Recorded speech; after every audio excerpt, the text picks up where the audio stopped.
Hello friends, in this second part of the online lecture series on drugs acting on ANS, we are going to discuss difference between parasympathetic and sympathetic nervous system and effects of stimulation and inhibition of parasympathetic nervous system and sympathetic nervous system on various organs and systems of body.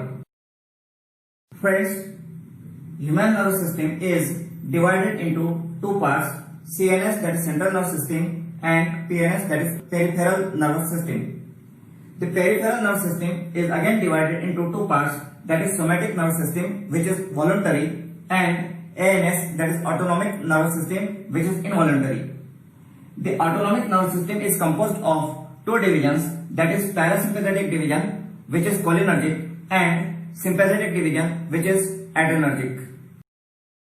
The autonomic nervous system is composed of two divisions, parasympathetic and sympathetic. Often, both these divisions act opposite to each other. For example, stimulation of sympathetic division increases the heart rate, while that of parasympathetic system decreases the heart rate. The activity of both divisions is integrated by the hypothalamus. The hypothalamus ensures that the visceral effectors will respond appropriately to the situation. The visceral effectors can be smooth muscle, cardiac muscle, salivary glands, lacrimal glands, etc. This is the parasympathetic division of ANS, and this one is sympathetic division. These are the ganglia. Ganglion is a group of cell bodies of neurons in the peripheral nervous system.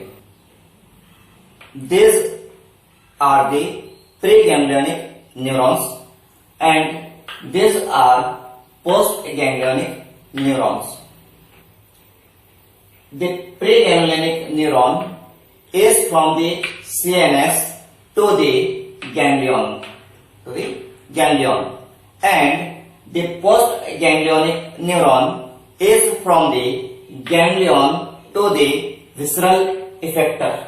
Visceral effector that can be smooth muscles, cardiac muscle, glands, etc. These are the synapses. This one and this one. Here at this synapse, axon terminal of this preganglionic neuron synapse on the dendrites or cell bodies of this postganglionic neurons.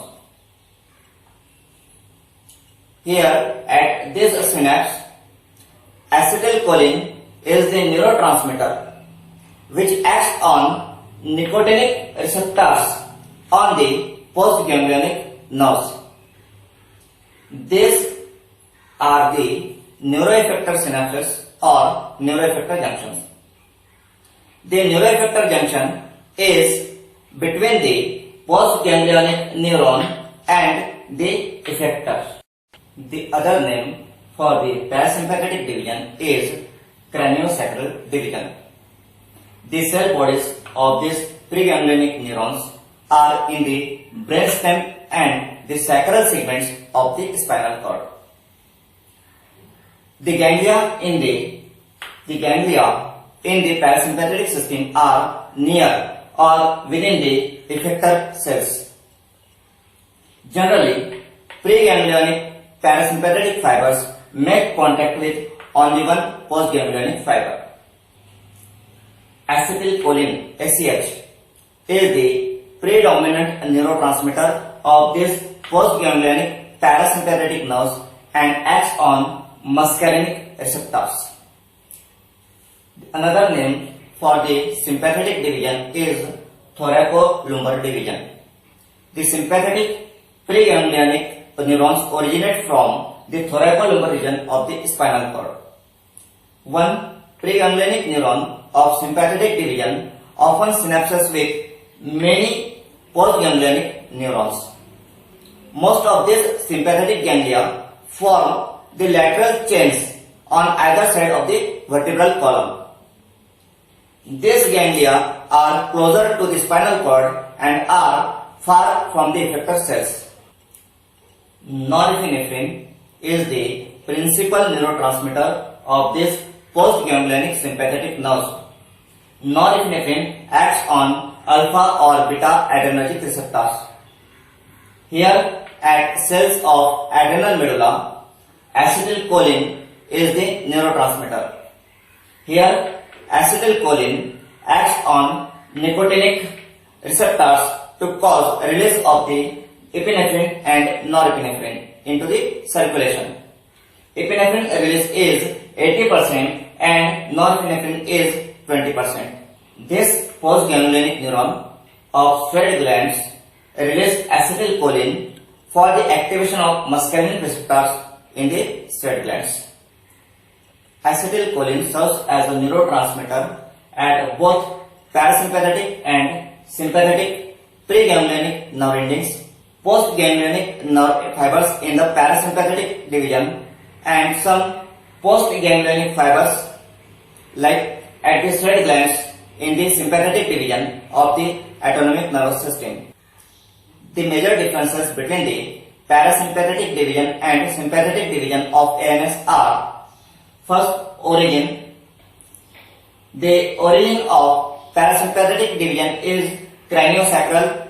That means it originates from the brainstem and sacral region of the spinal cord. The origin of sympathetic division is from thoracolumbar region of the spinal cord.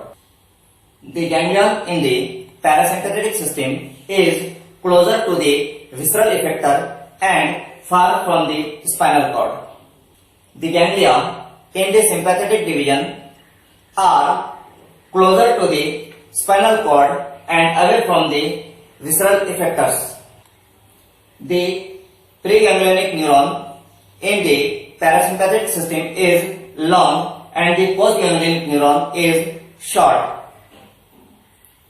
In sympathetic division, the preganglionic neuron is short and the postganglionic neuron is long. One of the major differences between the parasympathetic division and sympathetic division is the neurotransmitter at the neuroeffector synapse.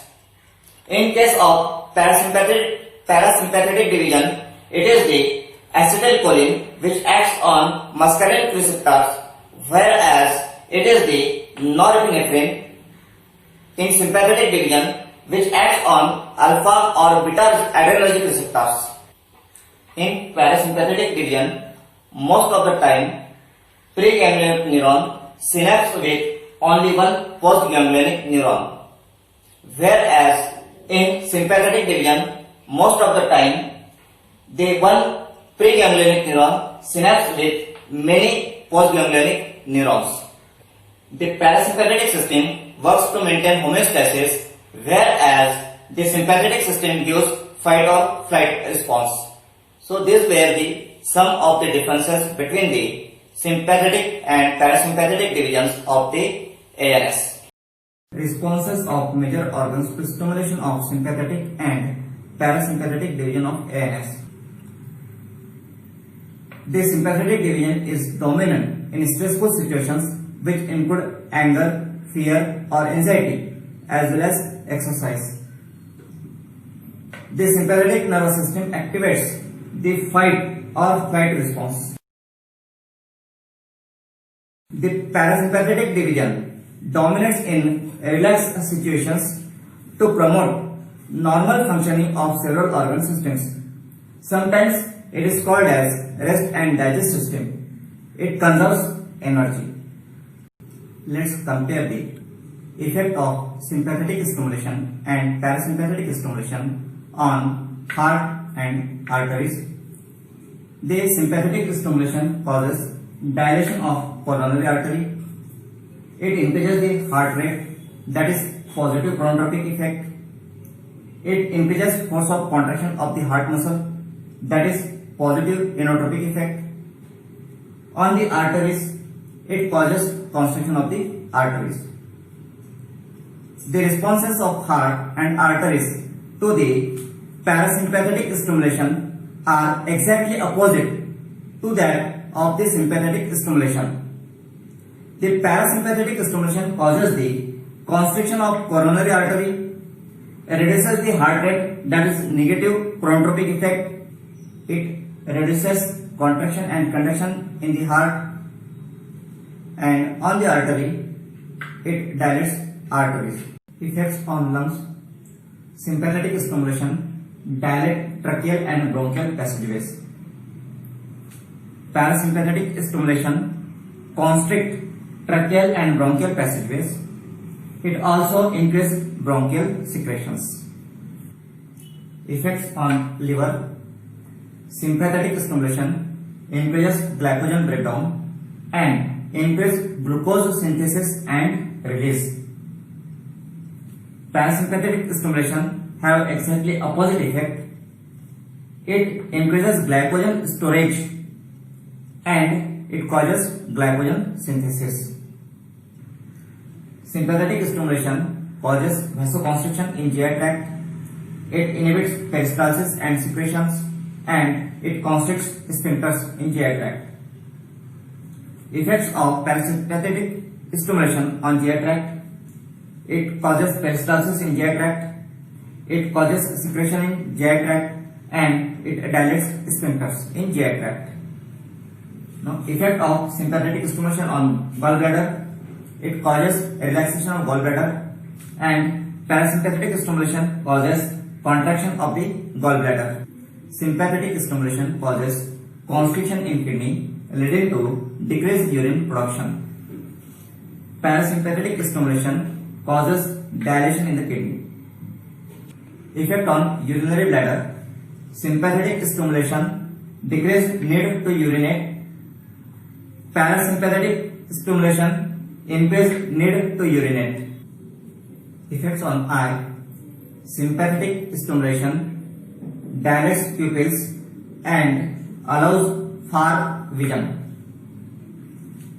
Parasympathetic stimulation causes constriction of pupils, stimulates tear secretion, and allows for near vision. Effects on salivary glands. Sympathetic stimulation causes viscous salivary secretion containing enzymes. Parasympathetic stimulation causes lots of watery salivary secretions. Effects on pancreas. Sympathetic stimulation decreases insulin secretion, whereas parasympathetic stimulation increases insulin secretion. Effect on sweat glands. Sympathetic stimulation increases sweat excretion, while parasympathetic stimulation has no effect on sweat glands. Effect on skeletal muscles. Sympathetic stimulation increases force of contraction of skeletal muscles, causes glycogen breakdown in skeletal muscles, and release acetylcholine at the neuromuscular junction. Stimulation of parasympathetic system has no effect on skeletal muscles. Friends, here we have seen effects of sympathetic and parasympathetic stimulation on major organ of body. Observe that when an organ receives both sympathetic and parasympathetic impulses, the responses are opposite to each other. Also observe that some visceral effectors such as sweat glands receive only sympathetic impulses. In such cases, the opposite response is brought about by a decrease in sympathetic impulses. Friends, in this second part of the online lecture series on drugs acting on ANS, we studied differences between parasympathetic and sympathetic division of ANS and effects of their activation on various organs and systems of body. Friends, in the next lecture, we will study biosynthesis, storage, release and metabolism of acetylcholine. Friends, if you like the contents of this lecture, then please give us a like and subscribe to the channel Pharma Life Academy.